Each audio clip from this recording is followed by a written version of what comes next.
வடக்கு கிழக்கு வடகிழக்கு இந்த இடத்துல தான் தண்ணி இருக்கணும். இந்த வடக்கு கிழக்கு வடகிழக்குல சுத்தமான தண்ணி இருக்கணும், ஆனால் அசுத்தமான தண்ணி அங்கே இருக்கக்கூடாது. இவ்வளோதான் லாஜிக்கு. அசுத்தமான தண்ணின்னா என்ன? Septic tank. வடக்கு கிழக்கு வடகிழக்குல செப்டிக் டேங்க் வரக்கூடாது. அதே வடக்கு கிழக்கு வடகிழக்குல நல்ல தண்ணி இருக்கலாம், தண்ணீர் தொட்டி இருக்கலாம்.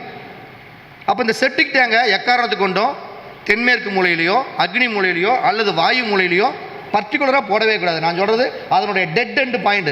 நிறைய பேர் வாயு மூலையில் செப்டிக் டேங்க் போடலான்னு சொல்லிட்டு இருக்கிறாங்க. நான் சொல்கிறது அந்த டெட் எண்டு பாயிண்டில் தான் வரக்கூடாதுன்னு சொல்கிறேன். மொத்த நீளம் ஒன்றும் இல்லை. இப்போ இந்த இடம் நீளம் இருக்குது அப்படின்னா, இப்போ இந்த சைடில் நம்ம இதை தான் நம்ம கிழக்குன்னு சொல்லிக்கிறோம். அப்போ இந்த இடத்துல இது தென்கிழக்கு மூலை, இது வடகிழக்கு மூலை.